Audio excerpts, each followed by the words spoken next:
¿Existía la educación sexual en el universo de Shingeki no Kyojin? Más específicamente en la isla de Paradis. ¿Tenían planificación familiar? ¿Usaban anticonceptivos? El video que no sabías que necesitabas hasta ahora. Hola, mi nombre es Andrea y bienvenidos a mi canal.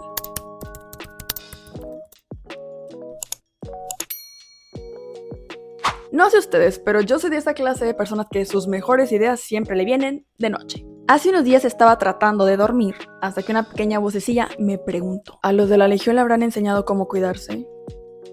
Yo sé, son de esas preguntas que no te dejan dormir. Y pues empezó la curiosidad y dije, veamos. Así que me puse a investigar y ahora les traigo este video. Si no has visto esta serie, no la veas porque va a tener muchos spoilers. Antes de empezar, quiero agradecer mucho a las personas que se están suscribiendo. Si no te has suscrito, por favor, te lo agradecería mucho. Y habiendo dicho todo lo previo, empezamos. Como sabemos, la isla de Paradis tiene a todos sus habitantes en el interior de 3 murallas: Rose, María y Sina. Al no tener espacio para poder expandirse, sonaría muy lógico que hubiera un tipo de control sobre el número de población que hay.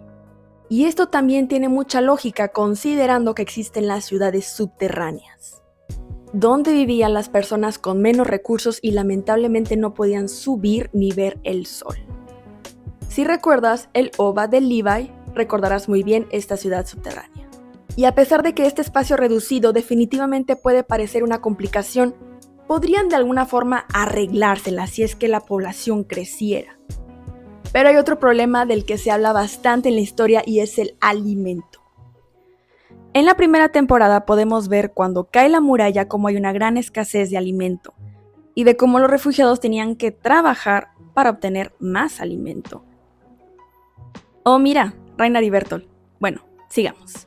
Y de cómo utilizaron a una quinta parte de la población como sacrificio, llevándolos afuera de las murallas, porque de otra forma no habría más alimento para las personas que quedaron adentro. Eso fue lo que le pasó al abuelo de Armin. Sí, lo sé, horrible. Y lo del alimento es un conflicto real que lo podemos ver cuando cae la muralla en Trost. Que de hecho, este es el argumento que utiliza Pixis. Si no tapaban la muralla, se verían obligados a desplazarse y se haría una guerra civil por falta de alimento y por falta de espacio.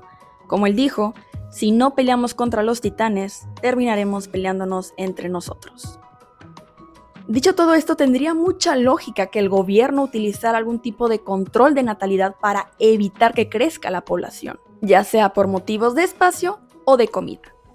Esto me recordaría un poco a lo que pasó con China hace unos años, donde solamente tenían permitido tener un hijo, ya que pues eran muchas personas. Entonces, por mi lógica, sí debería haber algún tipo de control de planificación familiar. Y por lo tanto, sí debería haber de educación sexual. Pero vamos a suponer que al gobierno realmente no le importe esto. Y que diga, pues que cada quien le haga como puede, que cada quien se rasque con sus uñas. Digo, no es de extrañarse, ya que ya sabemos que al gobierno realmente no le importaba el pueblo. Aún así, tendría bastante lógica que las familias con pocos recursos no quisieran tener tantos hijos por la falta de alimentos, y te voy a explicar de dónde viene esta lógica. Y es que en la isla nadie tiene hermanos. O bueno, casi nadie. Pero, ¿lo habías notado? Tanto es así que cuando Eren, Armin y Mikasa quedan huérfanos, no tienen con quién irse, no tienen tíos, no tienen tías, no tienen a nadie. Las únicas personas que sabemos que tienen hermanos dentro de la isla es Connie, Historia y Kenny. Y antes de que mencionen que la mamá de Mikasa estaba embarazada en el OVA de The Lost Girls, es importante recordar que esta historia e igualmente la de Annie no se consideran canon dentro de la historia. En el caso de Connie sí se mostraba que tenía hermanos, que fueron transformados como titanes. Pero también se sabe que Connie vivía en una zona más alejada donde tenían pues como que más espacio. En el caso de Kenny, él es hermano de la madre de Levi. Es el único tío que se ve entre los protagonistas dentro de la isla. Y hay que recordar que los Ackerman era una familia que estaba tratando de sobrevivir, pero que al mismo tiempo estaba tratando de pasar desapercibidos. Y la única otra que tiene hermanos, o mejor dicho medios hermanos, es Historia. Pero oh sorpresa, Historia es de la familia real. Y aparte, en este caso era necesario que hubiera hermanos ya que tenían un propósito. ya que la familia real era la única familia que podía tener el poder del titán fundador, por lo tanto era conveniente que hubiera varias personas. O sea, se necesitaba tener varios hijos. Y con esto vamos al otro lado, que son los Eldianos de Marley, porque veamos la gran diferencia. Grisha tenía una hermana. Porco y Marcel Galliard también eran hermanos. Colt y Falco eran hermanos. Y aparte sabemos que su familia se componía de más parientes, ya que vemos que uno de los familiares de Colt y de Falco era uno de los movimientos pro Eldia que se acercan a Grisha. Otro ejemplo de una familia grande es la familia Brown, donde vemos a más integrantes de la familia y sabemos que Gabi es prima de Reinhard. Y si vemos esta escena en Liberio, nos podremos dar cuenta que hay varias familias con varios niños entre ellos, o sea, se ven familias más grandes. Y aquí es donde viene la gran diferencia.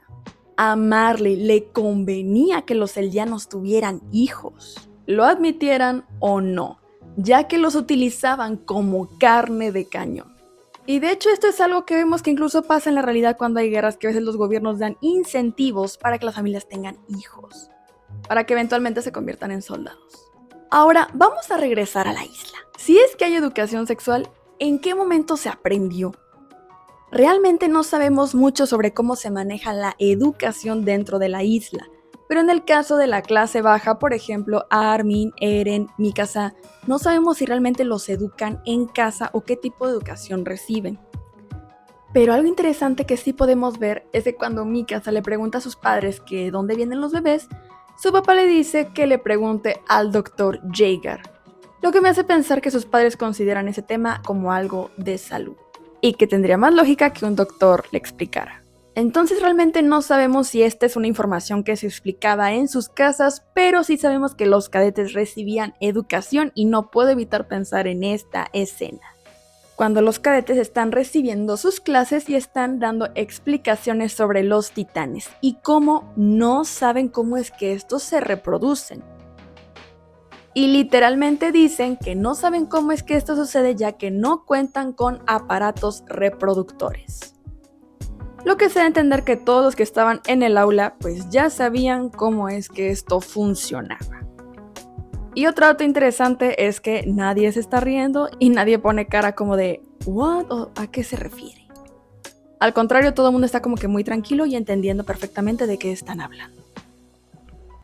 Y honestamente creo que tiene mucha lógica que dentro de las barricadas den este tipo de enseñanzas, ya que independientemente de la falta de espacio y de la falta de alimento, algo pasa muy particular con los cadetes. Y recuerdo que alguien me llegó a comentar esto en uno de los comentarios de los videos cuando justamente expresaba su opinión de cómo separaban a los niños y las niñas en las barricadas, porque obviamente con tantos adolescentes a nadie le conviene tener embarazos adolescentes.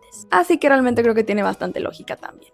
Y como otro detalle curioso, cuando están explicando el plan de Zeke de cómo van a evitar que los eldianos tengan hijos, me llama mucho la atención que Jan utiliza la frase, o bueno, así es como viene en la versión de subtítulos, de que quieren castrarlos. Muy interesante selección de palabras, Jan Boy. Pero bueno, eso fue todo por el video de hoy. No sé qué opinen ustedes, yo lo abro a debate. Obviamente todo lo que estoy comentando aquí no es una declaración de Isayama donde está diciendo que sí o no hay esta educación dentro del universo de Shingeki, o si hay un control de natalidad, pero yo creo que es algo bastante interesante y creo que tiene bastante lógica. Déjame en los comentarios tú qué opinas sobre este tema, y si te gustó el video por favor dale like y suscríbete porque te lo agradecería demasiado, y nos vemos la otra semana. Bye.